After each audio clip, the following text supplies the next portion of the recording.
So make yourself comfortable in your chair. So you want, for anybody who watches this on YouTube, by the way, you just need a sort of straight back chair, one that you're reasonably comfortable in. Just rubbing your hands together,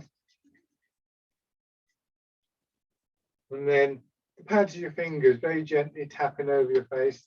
A very light but rapid movement.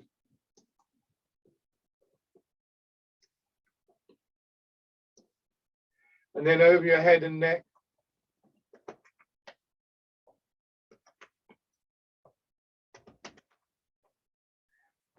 To one shoulder and your arm.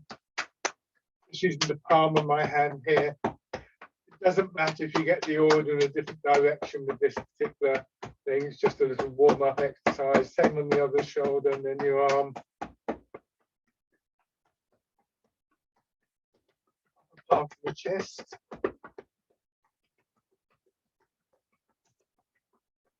Then very light on your belly.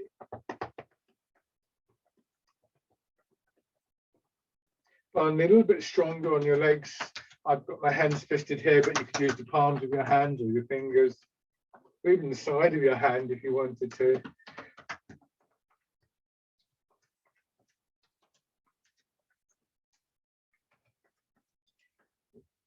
And then sit back in your chair, have your feet out. So it's almost like you're sitting back in a reclining chair or a deck chair or something like that. Knees still a little bit bent, but most of your weight going back into the chair. And so this reclining posture is really there to point you out of this feeling of rooting down in Tai Chi, simply allowing your weight to drop and to coin a phrase, just to let go. Just see how it feels when you don't feel the need to hold a posture or a particular position. And in particular, around about hips and middle of your back, somewhere like that, you'll feel the contact with the chair. Those are the areas to see if you can relax in it initially and get this feeling of a kind of draining away through your body, a kind of dissolving away of tightness and stiffness. Maybe take a couple of slow, gentle breaths. Feel the rise and fall of your breath in your belly or your chest. And just notice what it's like to sit like this. Notice any areas that feel a bit stiff or tight. Partly because those are the areas that you're going to want to have some kind of recognition of as we go through the exercises. And partly just as a way of anchoring your attention in your body. We can notice our weight, we can notice our breath, we can notice that feeling of dissolving, we can notice areas that are a bit stiff and tight. It doesn't really matter.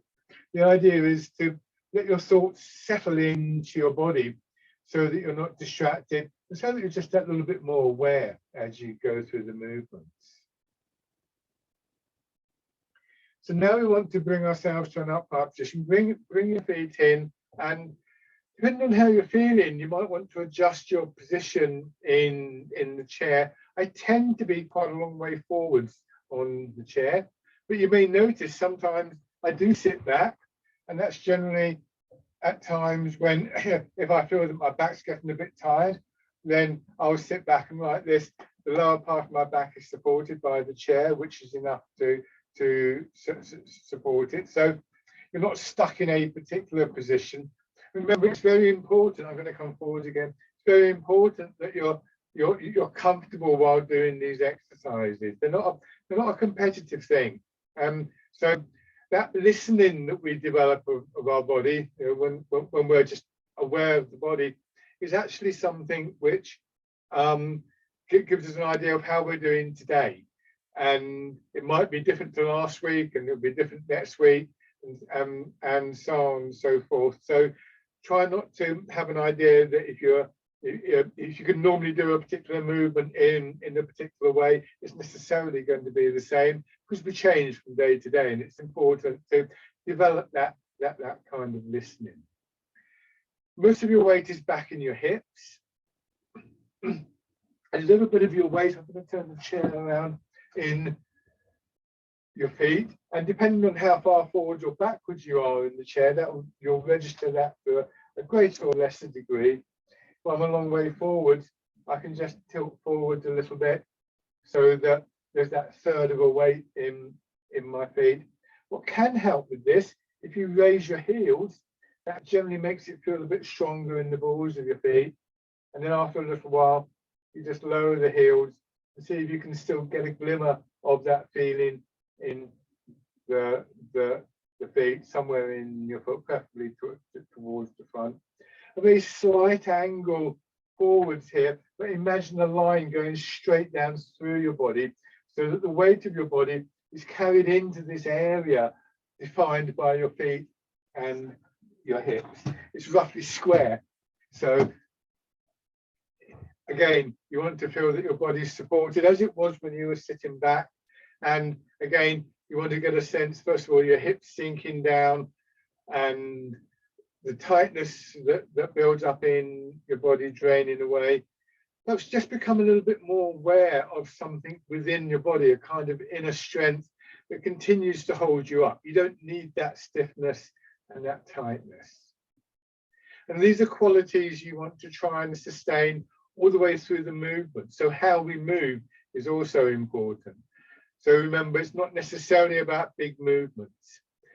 As you sit in this posture, you can sometimes develop a sense of space within your body and indeed within your mind because you're focusing. And so when that happens, you can think in terms of when you move, you're actually moving in that space. You're not trying to push hard beyond it. The space will gradually expand, so that's not a problem. So starting very simply, turning your head, and what I find is as I turn, I recognize when I'm approaching the barrier, the point where I'm going to stiffen up. I'll try and stop just before then and go back in the other direction. And that has a sort of smooth pulsing, massaging effect on my neck, which in itself helps to release tightness and increase the range of movement. So this initial set of exercises, as well as going through different parts of our body and going for releasing of tightness in joints and so on, will also help you to understand how to judge the movement, how to get a sense for how to move rather than just thinking, right, I've got to stretch or go fast or whatever. Then hands in front of your shoulders and small circles back with your elbows. I would always recommend starting small and gradually building up the movement until you feel as though you're reaching that barrier. But also as you do this, and people more experienced will have the sense of this already, hopefully. Feel what's happening in your chest and your upper back. Again, if I turn sideways, you'll see as my elbows go back, it's as though my chest, this is exaggerated, puffs out, and then it draws back and my back pushes back. So that I'm not suggesting you do it like this is a bit big, I'm just exaggerating, but so that you're not just using your shoulders, but you're using the muscles of your chest and your upper back as well to produce the movement. Going forwards. So another thing that these initial exercises can help you with is to realize how the movements relate to each other, how they connect to each other. It's a truism in Tai Chi that no movement is really isolated. And that in the end, we're looking for the whole body to be involved in all movements one way or another. Let your hands drop down to your sides. Imagine a round pillar or ball either side of you, hands just straight out from your hips, and just rotating your hands so they're just sliding around the ball or the pillar. And again, this is a rotation in your shoulders, and so engages your chest, your upper back, maybe other parts of your body that you recognize.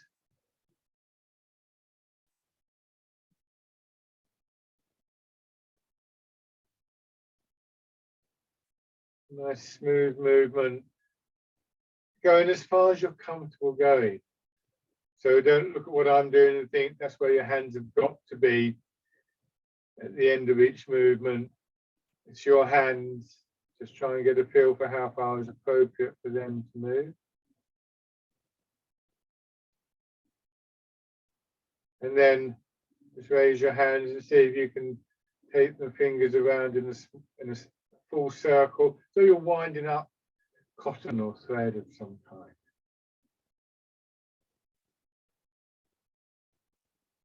Silk thread would be the traditional image here, I think.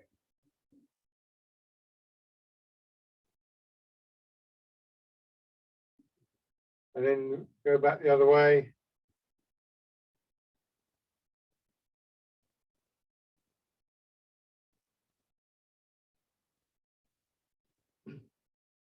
Now, make sure that your feet are beneath your knees. Try not to do this or this, because then when you move your weight in more into your legs, you'll be putting pressure on the sides of the knees. So as you sit, just imagine you've got shoulders, hips, knees, and feet, all more or less on parallel lines, more or less. Nobody's coming around with a ruler to measure, but yeah, and try not to do this. Try and have sort of like both feet equal.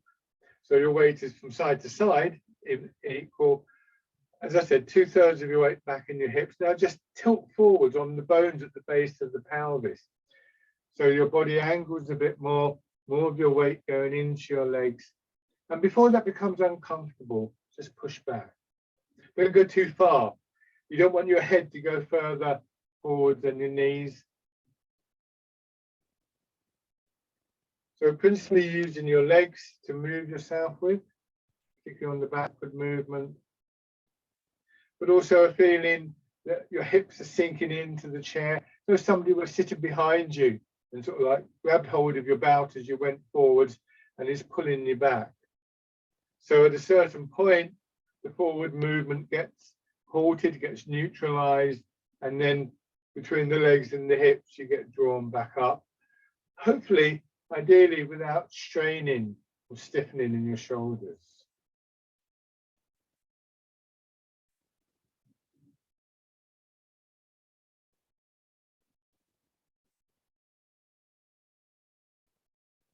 And feeling the movement of your weight from about 2/3 in your hips, about 1/3 in your feet. So as you go forwards, maybe 60% of your weight in your legs.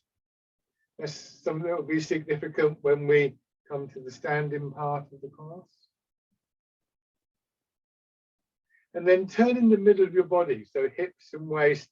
Just turn, feel your shoulders, follow the movement. And now you're heading down more towards one knee and then back.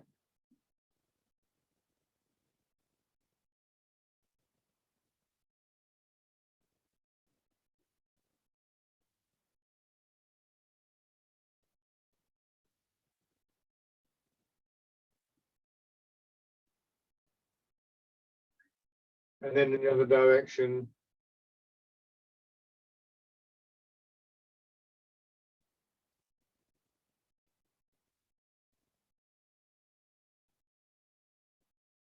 And it's all governed by this middle part of your body. So this time, go forwards and then turn, just drawing your head and the shoulders around in a small circle. Make sure that circle fits inside that square. Only just, but within that square, so that you're not going right out here or here, too far forwards or backwards. So all the time you're moving, you have the support of your feet and your hips, and of course the chair. And then go back the other way. Less smooth movement we get when that happens. We're more likely to get that flowing movement when we've got that support than when we haven't, of course. And we also have that inner quality, that stronger quality within the body. Now, come back to that original position, 2/3 of your weight back, pull one knee up, step forwards, put your heel down, and then lower your toes. So measure your step, pull back, heel, toes. Remember, this is an important action, the extension of your leg, the flexing and extending of your ankle, all part of good walking practice.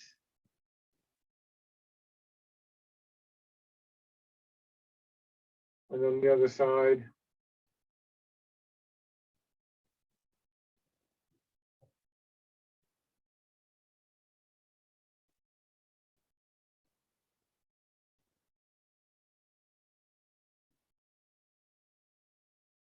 Okay. And then just bring your feet back. So just line your feet up again. Let your hands drop down to your sides, straight out from your hips again. And once again, rotate them so the palms are forwards. And then go forwards and rotate again. And then back. Your arms just hanging down by your side. So what was a movement around a circular object with the hands has now become this slightly elongated curve. And the movement is a combination of your weight moving and your arm rotating. What we're not doing at this point is getting to here and then maybe moving the hands forwards. We just want to see how with that combination of movements, the movement of your weight, the opening and closing in your chest and your upper back, the rotation of your arms, how much movement builds up in your hands without you having to do anything else with them.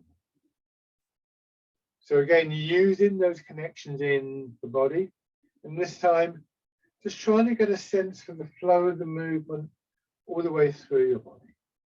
This bird folds its wings.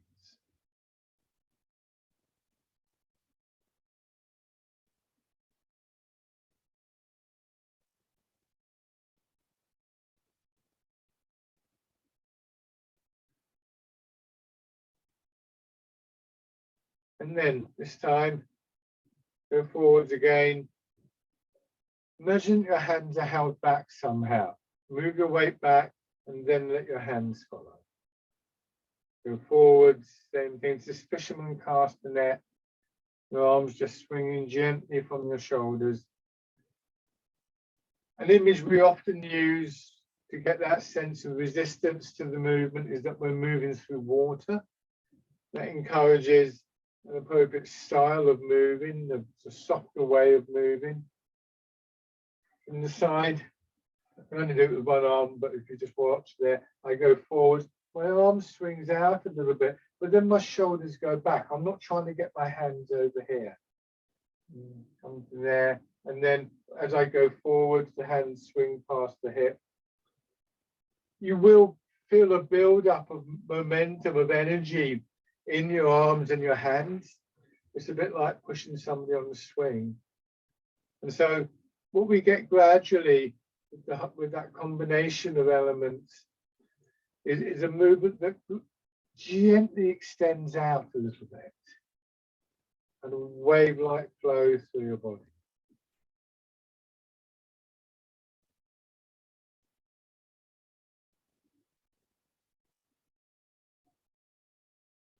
So fisherman cast the net. Then rolling the ball in towards the chest. Your arms are out in front, and this time you hold them in position. So your hands are drawn over the imaginary ball and down. You go forwards, hips dropping back, remember, a gentle pull through your back, and everything combines to draw you back, push from your legs, to pull from your hips. And you're not trying to lift your arms. Again, I'll show you from the side.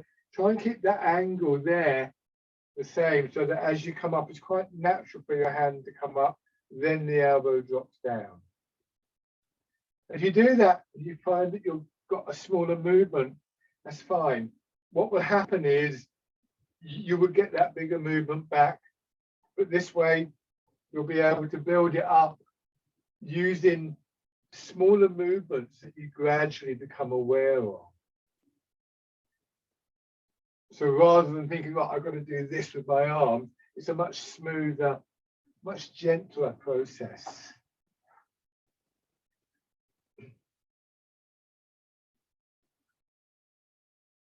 Just be careful of your back. Your back's working quite hard. So just be aware of that. And if your back or any other part of your body feels like it needs to rest, then do so. Then this time, as you come back, turn your hands, palm in, and again, just feel your chest opening and then closing.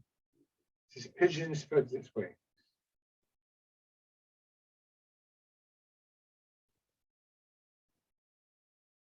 Your hands don't go behind your shoulders, nor do your elbows. Go about there. If I do that, I'm now pulling on the chest and it tightens up. Remember, we're not trying to stretch. Once again, just try and be aware of how much space there exists within your body for the movement. Move within that space, and gradually you'll find it sort of enlarges like water sort of gathering into a puddle. It just kind of dissolves away the edges of the puddle and gradually gets bigger.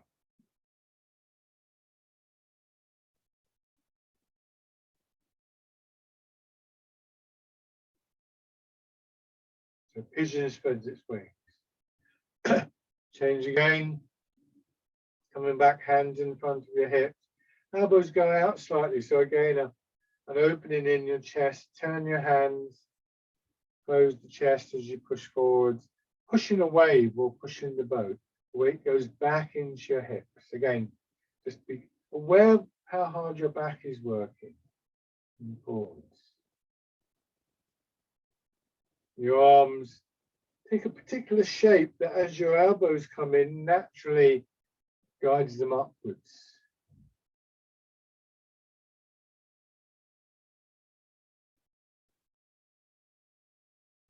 Try and keep a nice steady rhythm, flow in the movement.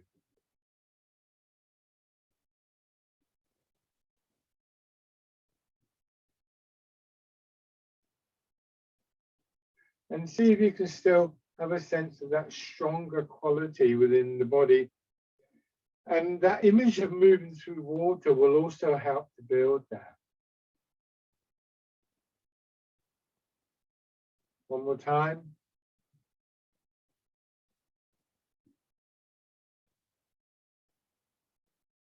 Let your hands drop. Roll your fingers into a hollow fist. Hollow means you should be able to get your finger down the middle of it. Hands just above your legs. Sink back. Some of your elbows go back towards your hips, but your arms turn, absorbing a great deal of the motion, and then push forward and extend. Don't overextend your arms. At the end of the movement, my elbow's still a little bit loose. That bend in my elbow increases and decreases and gets wider, but not fully out. The idea is, or one of the ideas of what we're doing, is to get that sense of movement through your body. Sense of the flow, the energy, the momentum, however you care to think about it. And if you go to the full extent and you lock out your shoulders or your elbows or something, you'll block that flow.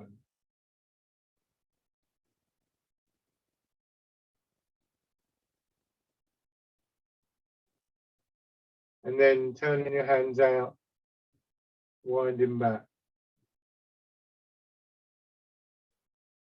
And again, pressing forwards.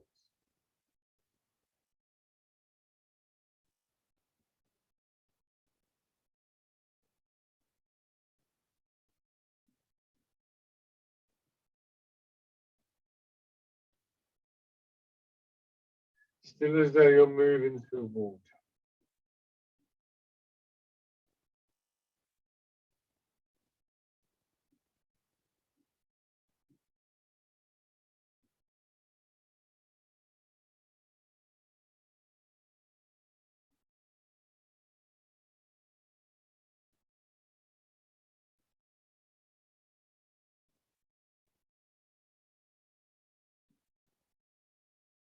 One more time.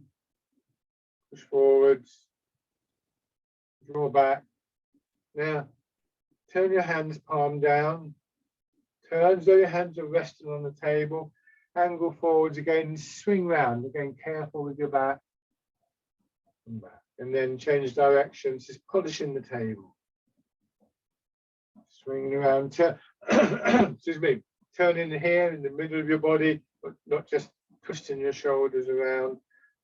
So a nice smooth flowing movement all the way up and through your back, into the front of your body, down in to your arms and your hands.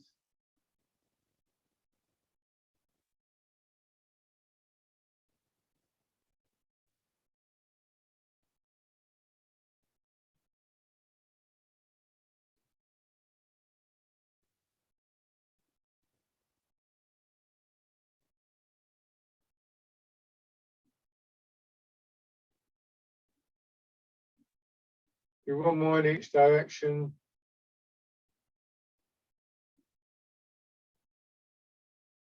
Again, be careful of overextending. We're not trying to stretch, trying to generate that internal movement. Bring your hands palm up. Now push down through your feet and your hips. So it feels as though you're going to sort of push yourself up like that, but it's much gentler than that. Just enough to create a wave-like movement that pushes up through your upper body, pushing your hands up, and then drains away again. That downward movement, that downward push through your feet and your hips is a kind of counterbalance to your arms moving upwards. And there should always be a counterbalancing movement. Not one that's holding you back, but one that's just moderating the movement a little bit.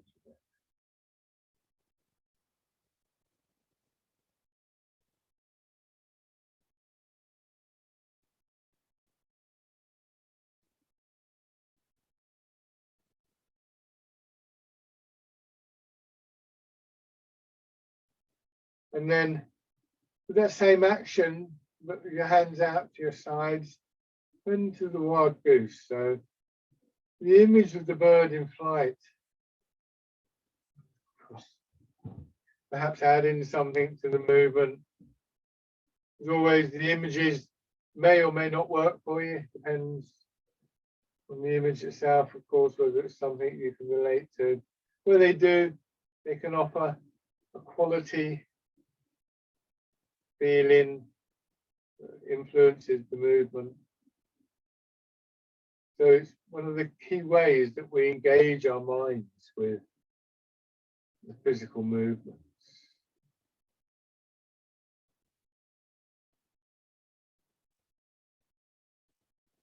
The wild goose.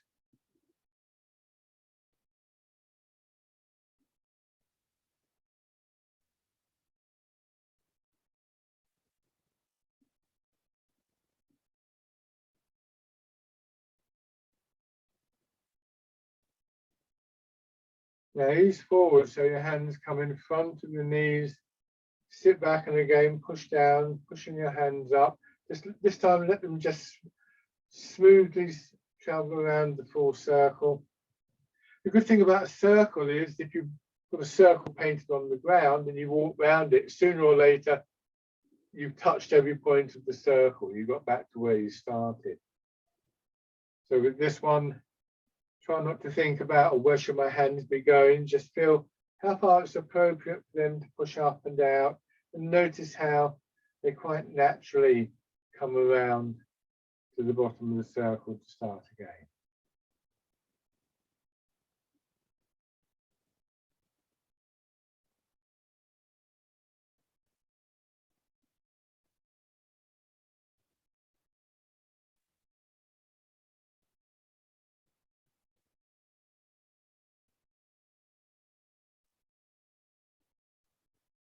One more time.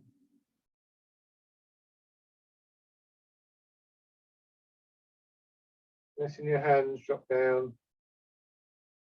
And then a little push down through one foot on one side and the hip. Pushing your elbow out and up, drawing your fingers afterwards. Finally, fingers going up. Again, just draw your fingers in and twist like you're going to pluck an apple off a tree and pull down.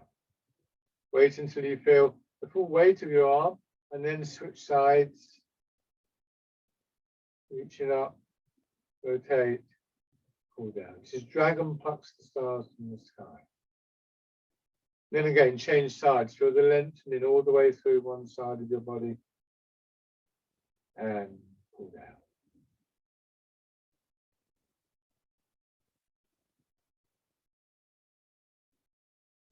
Pushing up and pull down.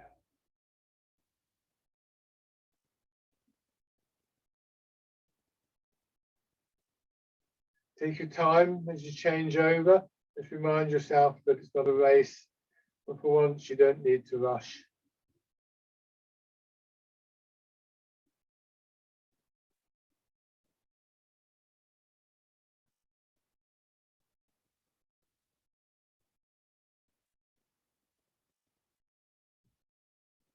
Once more on each side.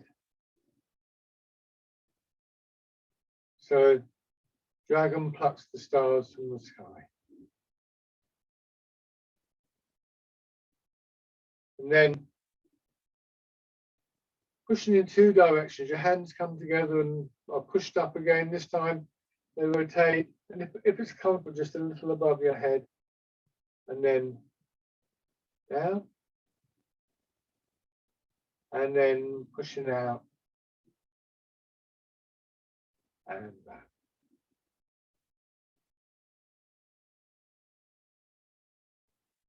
Take your time. Always remember when we do movements that are like this, where they affect physical sequences, don't panic if you can't remember the next movement. It will come to you eventually.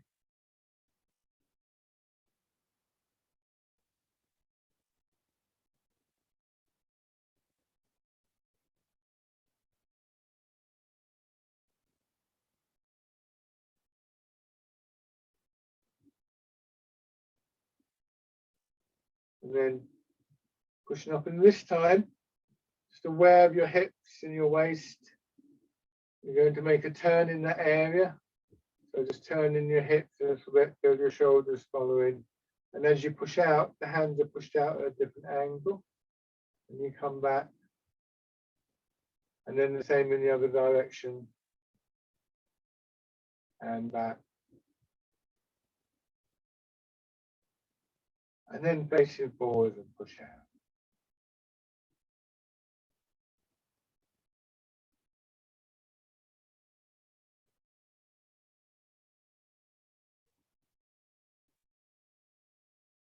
Try not to rush. It's a very hard thing to get out of the habit of doing, especially if you've had a busy morning. And one of the great attributes, I think, of practicing Tai Chi is that it just encourages that quietening, that slowing down.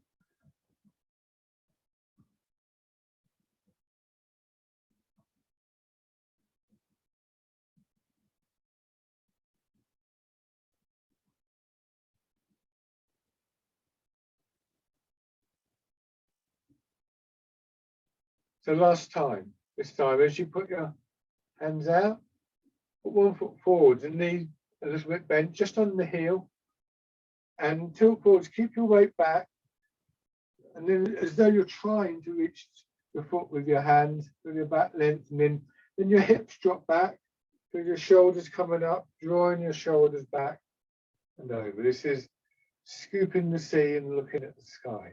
Again, it's important not to strain in your shoulders. So you imagine somebody holding on to you from behind, and here they just pull. And you, again, think of that early posture where we flop back into the chair. And it's almost like you're going to do that again. I won't, because I'll fall off the chair. But I get back here and I'm sort of, got that kind of feeling, if at all possible. Just be careful of your back if you do that. You don't have to go that far.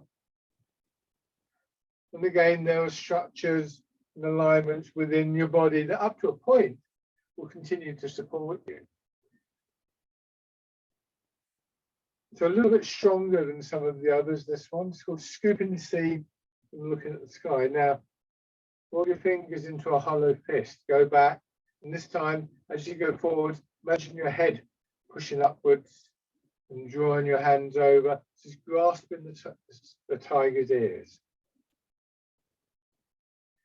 Ideally, what you want to do is to get your hands come into the height of your own ears. So you're looking between your hands, you're looking into the tiger's eyes.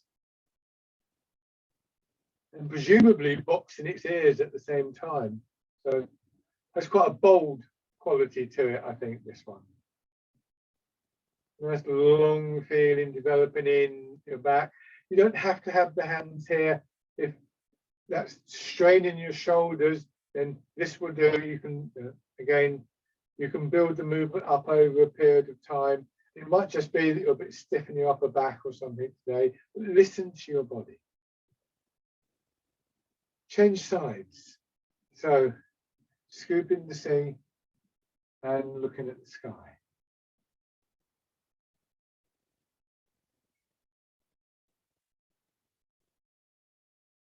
Most of your weight staying back and in this supporting leg. So one of the things that helps us to come back up, apart from that pulling from the hips, is the feeling here. At this point, I push down through that foot. So I'm still using that leg to move my upper body. Be careful not to go too far. Once again, it's not a competition or a test. How far can you go without creating a stiffening up, a tightening in your body?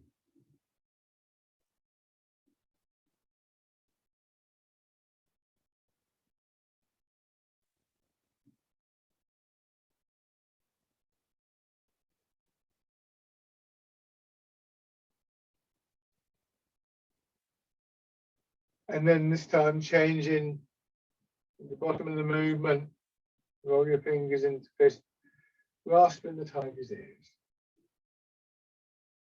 Try and do this without raising your shoulders. So you can just imagine somebody gently leaning on your shoulders as you do this.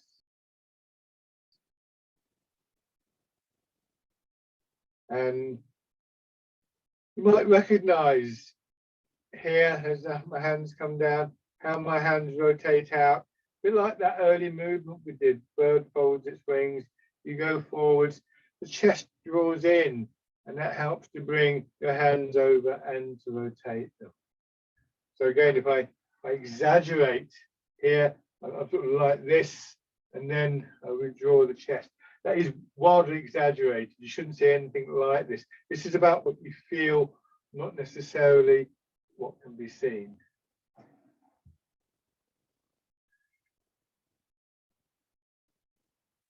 And then, so we quite often find ourselves, even when doing something like Tai Chi or any art like that, that we've reverted back to old habits. Very common habit is to just move one part of the body.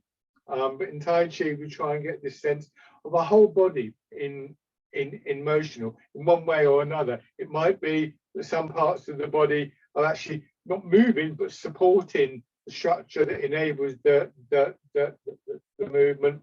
But the sense of the movement itself, the flow, the energy, permeates everywhere in the body. This, of course, puts us directly into the realm of Chinese medicine, where there's this idea, well, more than an idea, but an essential part of the understanding in Chinese medicine is that this movement through the body, this flow of energy, is important for our well-being, and that when there's a blockage, a disruption in that flow in one way or another, it can be associated with and quite often cause problems. So in things like acupuncture, a major aim is to try and remove those blockages and restore the flow of energy through the body. There's more to Chinese medicine than that, but that's kind of how it goes. But you can see how what we're doing here kind of fits into that.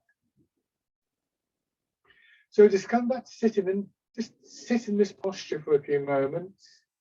See if you can get a sense for how it feels when you're able once again to just allow the weight to drop.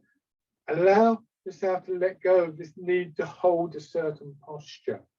And in particular, just aware of your spine and the area around your spine, almost like a column that continues to hold you up when you haven't got that stiffness, you haven't got that tightness.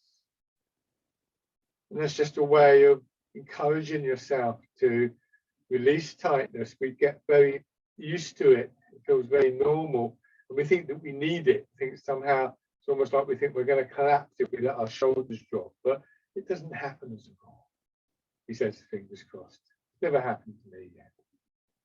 Take a couple of slow, gentle breaths in that position.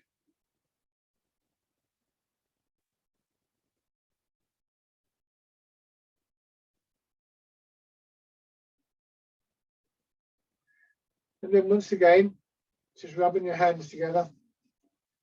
So this time, just waking yourself up a bit before we go to standing, getting the blood flowing, particularly through your legs again. Same exercise, light over your face.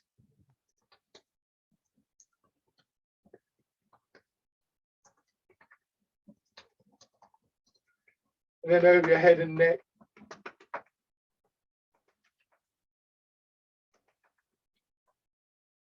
Down to one shoulder. We want to get the blood flowing, want to warm the body up, want to prepare ourselves to go from the seated position to the standing position. And your arms. And it's always a good idea if you can. I don't always have time to do that, but yeah. As I've said before, I've had people report back that they do these movements in bed, this tapping exercises in bed before they get up in the morning, and it makes them feel steadier on their feet when they get up, and so on and so forth. So you can make good use of the upper part of the chest. I'm going to put my glasses back on before they fall on the floor. Light on your belly, and then, excuse me, attention to your legs. You can use your fists, just getting the blood flowing through the muscles of the legs, so they're more likely to be able to hold you up when you do come to standing, take some of the stiffness out of them. And then just on one leg, push the knee up. That's just it, my heel coming off the ground, so calves, the thigh muscles are working.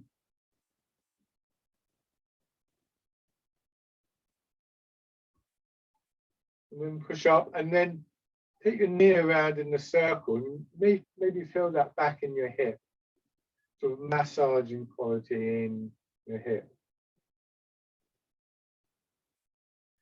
And then on the other side, I think ideally we would do this every time we stood up if we've been sitting for a while. We don't, of course, we don't always have time, but when you have time, just preparing your body to move is a good idea. And then around.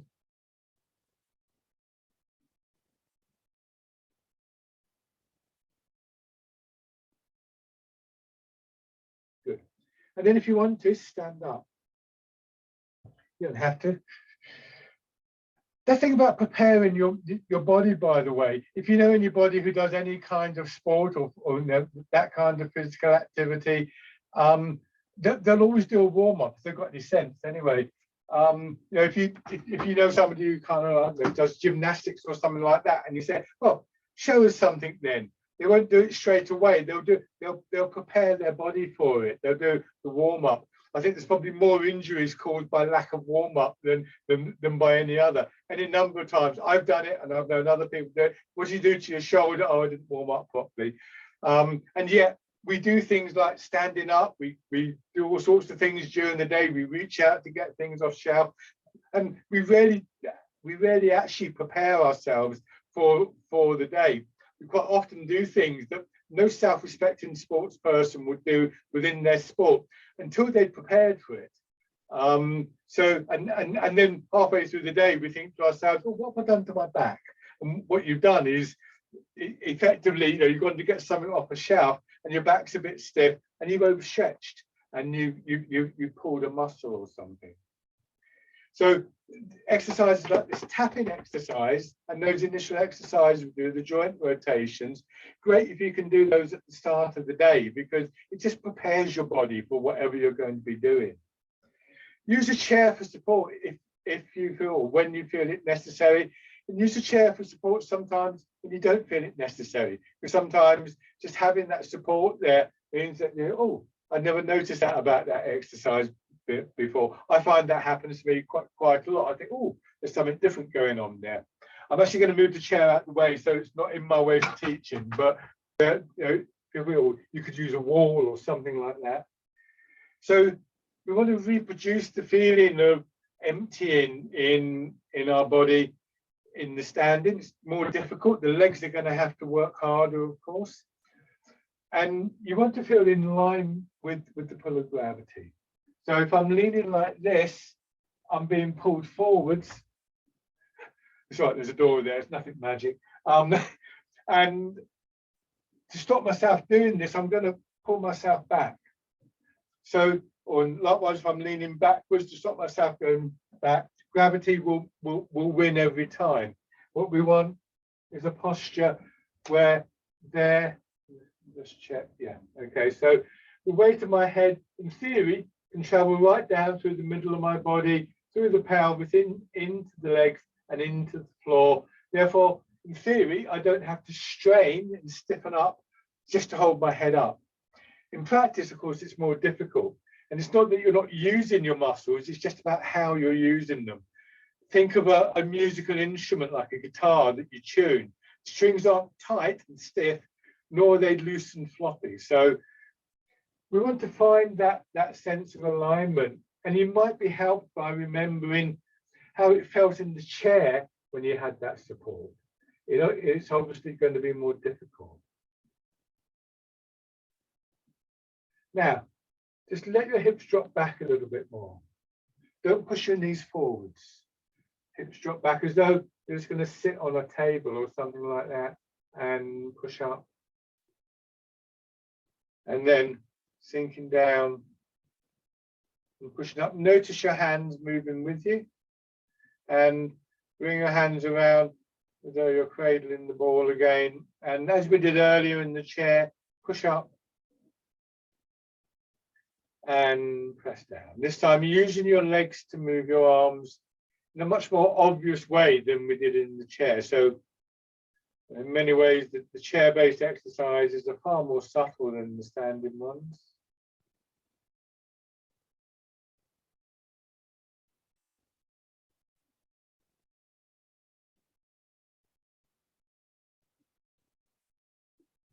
Nice and gently.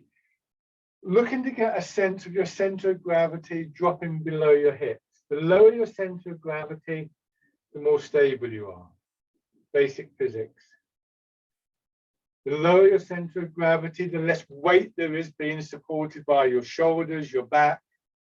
Of course, your legs are working hard, but your legs are big parts of the body. There's a lot of muscle in your leg, and that muscle will build. What you shouldn't be trying to do is straining your back or your shoulders to hold yourself up. And then change, standing version of the wild goose. Nor should you want to strain to move your arms. You don't want to lift your shoulder or something like that. It's the movement upwards that creates the flow that moves your arms for you. So there, so if I put my hand on my shoulder there, it doesn't come up, hopefully. But this movement is actually doing the work for me. And then hands crossing, and same thing for parting the palms.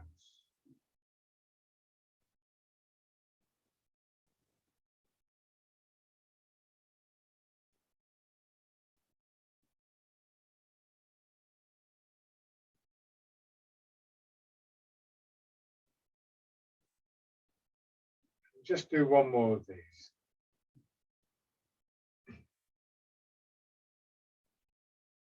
So when we stand, we look for an alignment in this plane, but also here. Remember in the chair, I talked about those parallel lines, shoulders to hips, to knees, to feet, more or less the same. You don't want your feet there because then you'll feel like you're trying to sort of balance on top of a pole or something like that, and not too wide apart. Actually, this is quite a good stance for strengthening the legs and for sinking the weight. It can be a bit wobbly forwards and backwards. So this is the basic stance with the feet parallel. Now turn one foot out and push the other foot straight forwards. So you've kept the width of your step and you've stepped about the same length forwards. And then as we did in the chair, you start to move your weight. This time it's a movement from foot to foot with a gentle push from the supporting leg. When you go into the back leg, you get maybe 70% of your weight there. Probably not as much, about 60% in your front leg. And try not to resist the movement. You may notice that your legs stiffen up a little bit, and then you're starting to push against your own body.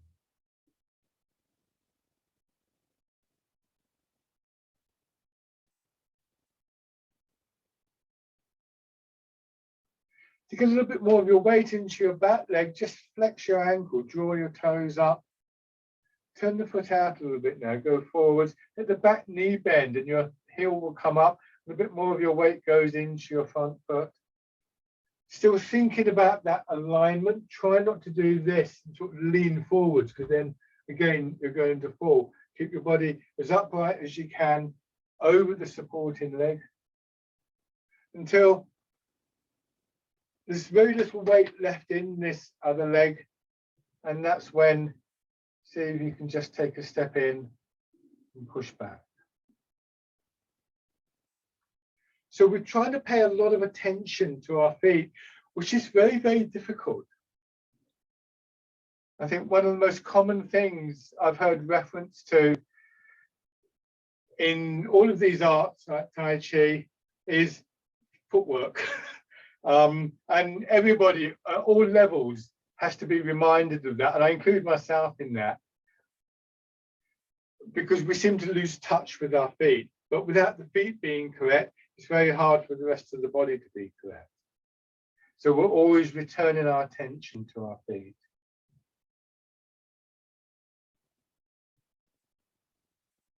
And then on the other side, so hip width about the same in length, transferring your weight. Toes point straight ahead, and ideally your body would face that way, but you may find that you're at a slight angle. Now, strictly speaking, that's not correct, but don't try and do anything about it unless you're comfortable with this, because if you just turn around like that, see how my knee's twisted in, or you might twist your back up. And to be honest, it's not a major problem if you're slightly out in your upper body with this exercise, but twisting your knee or twisting your back is a bad idea. So at some point I will go into how we can make that adjustment, but it's not the first thing we would want to do. Raising your toes and your heel. Front foot turns out to allow the weight to go down a little bit more smoothly through the front foot.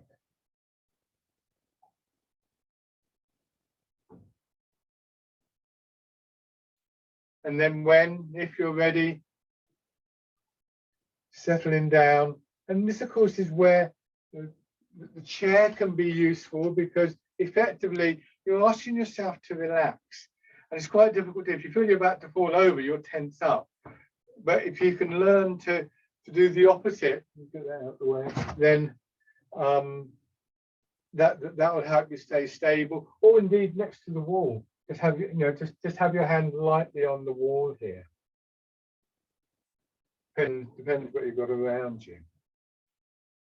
And this time, just bring one foot in, step through, whichever direction is best here. Take your time, place the foot before you move your weight. Arms just hanging down, try not to stiffen up in your shoulders. And when you've done a few steps in one direction, change direction.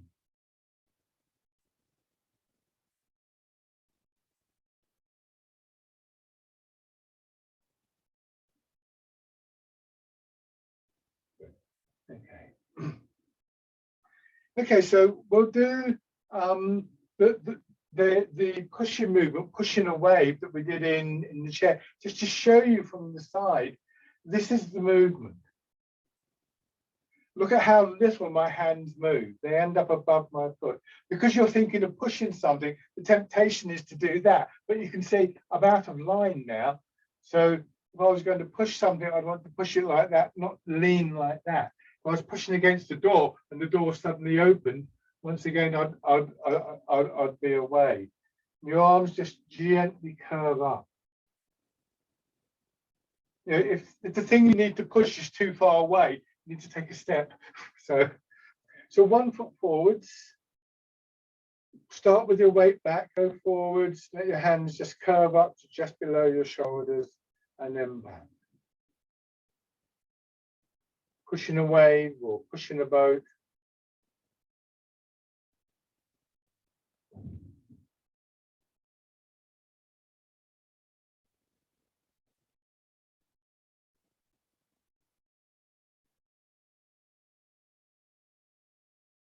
Now you can either carry on like this. If you're comfortable with this, you could also try just turn the front foot out, just get to here, and then bring the foot in, step back, and it just gives it a little bit more of a dynamic quality.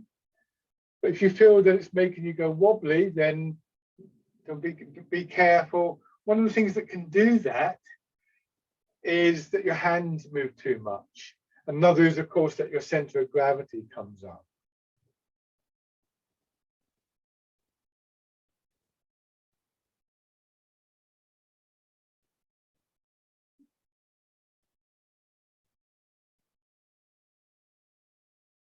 Good, and shake out. Your other foot forwards. Start off what we would call in Tai Chi fixed step, because you're not moving your feet, they're fixed. So pushing a boat or pushing a wave, whichever image works best for you. Pushing a boat is quite a good image, because if you were pushing a boat out from a riverbank, then you really wouldn't want to be like that, because you'd fall in the river, wouldn't you? So maybe that will help with the alignment of the body.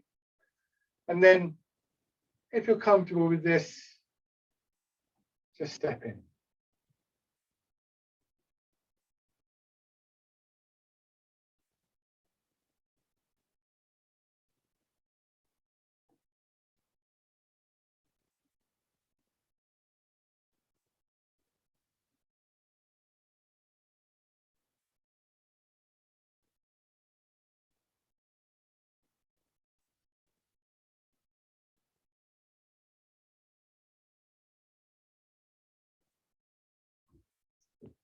And shake out. Now just go back to your chair. So the heart of what we're doing is in this basic posture, whether it's seated or standing. That's where we discover the feelings that we're looking for.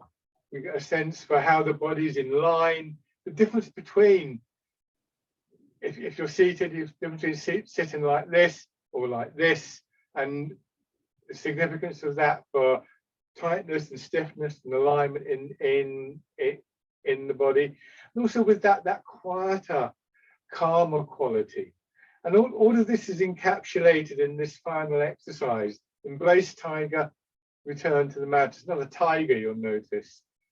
Next, I just push out and wrap your arms around as though you're holding the ball against your chest. Bring the ball in. Now feel your hips dropping, feel your shoulders dropping, and your hands following. Return to the mountain. The mountain sort of is a good image, I think, for those qualities that I was talking about. Strong and still. A sense of in a sense of spaciousness that we often associate with a high mountain.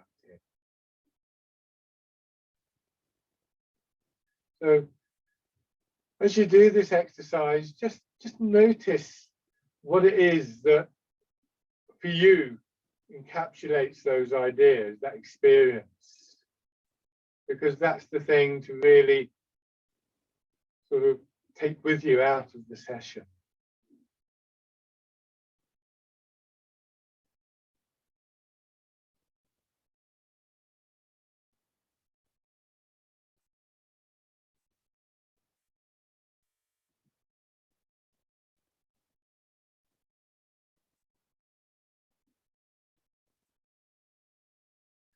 One more time.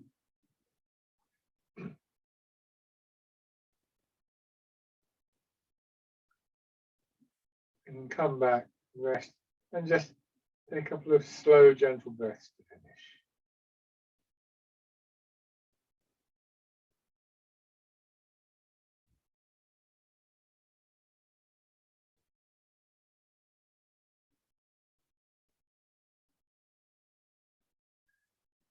And just slowly open your eyes. Lovely. Thank you very much for coming, everybody. As always, if you have any questions, do please feel free to email me or